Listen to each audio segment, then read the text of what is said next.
السلام علیکم بابا، خوش آئے خیر آئے. بسم اللہ الرحمن الرحیم. منجا بھاورو بہنرو خواتین و حضرات پارٹی کارکنن السلام علیکم. آج اساں کیٹی بندر جے تاریخی علاقے میں ایک عظیم و شان بجلی گھر جے تعمیر جے پہلے مرحلے جی سنگ بنیاد جے تقریب میں شرکت کرے رہا آہیوں. ماں گارڈن وو صاحب ان جن ساتھین جا بورڈ آف انویسٹمنٹ جو محب اللہ شاہ ہنن ساتھیوں جو مشکور آیا کہ ایترو کم کیا آہن جلد از جلد کیٹی بندر میں بجلی گھر جو سنگ بنیاد جو تیاری کئی وئی آہے.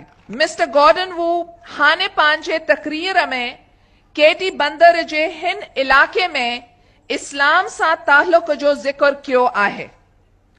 آج ہم جس جگہ پر کھڑے ہیں شاید اس جگہ پر 1300 سال پہلے اسلام کا کارواں آ کر اترا تھا اور اللہ تعالیٰ کا پیغام بر صغیر میں پہنچا تھا.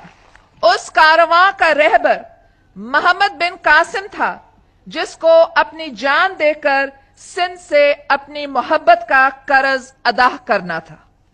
آج مجھے خوشی ہے کہ جو سلسلہ محمد بن قاسم نے شروع کیا تھا اس سلسلے کو آگے لے جانے کے لیے پاکستان پیپلز پارٹی کے دور حکومت میں کیٹی بندر پر واپس توجہ دی جا رہی ہے.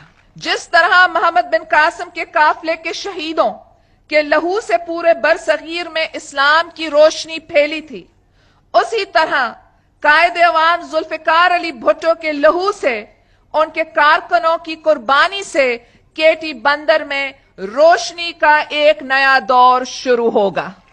وہ دن دور نہیں جب کیٹی بندر سے دھرتی کے ہر کونے میں، ملک کے ہر کونے میں خوشحالی آئے گی. گھروں اور گلیوں میں بجلی کے بلب چمکیں گے. محنت کشوں کے ماتھے پر روزگار ملنے کی روشنی ہوگی. بچوں کے سینوں میں علم کا نور ہوگا. صدیوں سے بھولی ہوئی زمین پھر زندگی کا مرکز بن جائے گی. پاسماندگی کا دور